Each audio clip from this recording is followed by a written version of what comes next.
Fala galera, tudo bom? Então, nesse vídeo eu gostaria de fazer uma pequena reflexão com vocês a respeito da vida de Jó. Lá no verso 1 do capítulo 1 do livro dele, vai dizer assim: Na terra de Uz vivia um homem chamado Jó. Era homem íntegro e justo, temia a Deus e evitava fazer o mal. Lá no verso 8, o próprio Deus vai declarar a respeito da integridade de Jó. Disse então o Senhor a Satanás: Reparou em meu servo Jó? Não há ninguém na terra como ele, irrepreensível, íntegro, homem que teme a Deus e evita o mal. Ou seja, Jó, ele era um homem muito justo e reto diante de Deus. Mas ainda assim, Deus permitiu que ele passasse por uma das provações mais difíceis que estão registradas em toda a Bíblia. Jó, ele tinha 10 filhos e todos esses filhos morreram. Ele tinha muitas riquezas e rebanhos e todos esses se perderam também. Além disso, ele teve que escutar a sua esposa se colocando contra ele. Ele foi atingido por doenças, ele ficava incomodado durante todo o dia por conta das doenças. E à noite, quando ele achava que ia descansar, ele era tomado por pesadelos. E lá no capítulo 19, Jó, ele está respondendo a um de seus amigos, porque além de tudo aquilo que ele passou, ele ainda recebeu a visita de alguns amigos que, ao verem ele naquela situação, começaram a condenar e a acusar Jó, nem para poder ajudar ele e consolar.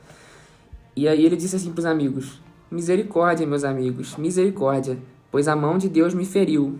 E aí lá no verso 22 do capítulo 19, ele vai fazer uma pergunta: Por que vocês me perseguem como Deus o faz? E aí, lendo essa pergunta, eu também fiquei me perguntando por que Jó estava passando por tudo isso. E eu queria que a gente fizesse uma pequena reflexão sobre a uva e o vinho. O vinho, ele é um produto muito prestigiado e muito valioso. Ele pode ser, né?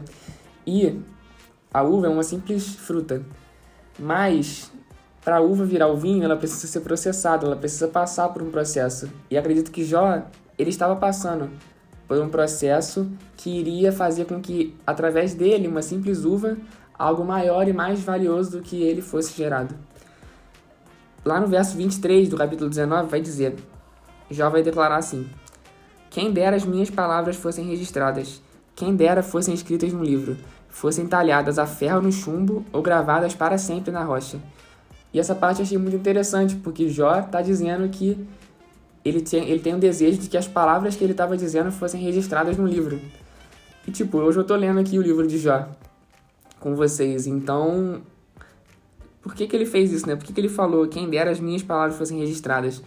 Algo interessante sobre a Bíblia é que a gente crê que ela é a palavra de Deus revelada ao homem. E tudo que Deus permitiu que estivesse nesse livro veio da parte dele, para que a gente aprendesse e a gente pudesse ser alimentado todos os dias por essa palavra.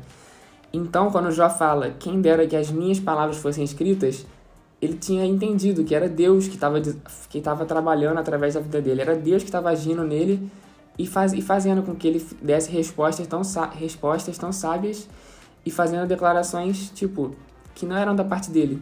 Era Deus que estava falando através dele. E isso vai se provar no verso 25, porque depois que ele fala isso, ele vai fazer uma das declarações mais impactantes de toda a Bíblia. Ele diz: Eu sei que o meu Redentor vive e que no fim se levantará sobre a terra. Ou seja, Jó, ele está fazendo uma alusão diretamente a Jesus, o nosso Redentor. E é muito curioso, né? Porque Jesus, ele só foi nascer milhares de anos depois, e aqui Jó já estava falando sobre ele. Ele havia recebido essa revelação. E fica claro que é Deus que está falando através da vida de Jó, porque é Deus que traz a revelação. E é muito interessante, porque lá em João 1 vai dizer que o verbo se fez carne. E a gente está falando aqui, Jó falou, quem dera as minhas palavras fossem gravadas. A palavra, o verbo, é Jesus Cristo, e Jó já vai declarar sobre ele. E esse verso 25, ele é muito interessante, alguns detalhes, porque diz, eu sei que meu Redentor vive. Ou seja, apesar de Jesus ele ter morrido, ele ressuscitou e hoje ele vive. E que no fim se levantará sobre a terra. Ou seja, no final, toda a honra, toda a glória e todo o louvor serão dados ao nome de Jesus Cristo. E o nome dele vai ser exaltado, glorificado acima de todo nome. Ou seja, por que eu falei sobre a uva e sobre o vinho no começo? Porque é como se Jó, uma pequena uva, tivesse sendo espremido e aí ele jorrou dele foi jorrada uma pequena gota que nos remete ao vinho, que é o sangue de Jesus Cristo, que tem essa alusão no Novo Testamento. Então, acho que no final, tudo que Jó estava passando era para isso, para que o nome de Jesus fosse exaltado e para que ele viesse a ser revelado aqui para nós. A reflexão que fica para nós é que, assim como Deus trabalhou na vida de Jó, na nossa vida ele também vai permitir que a gente passe por processos difíceis, processos árduos, mas ele sempre vai estar conosco e ele vai trabalhar, vai agir em nós e através de nós, para que no final o nome de Jesus seja exaltado e glorificado e para que muitas vidas também possam ser abençoadas através de tudo que Deus vai fazer através de nós. Amém? Então eu espero que essa palavra abençoe você e que você possa estar refletindo nela também. Um abraço.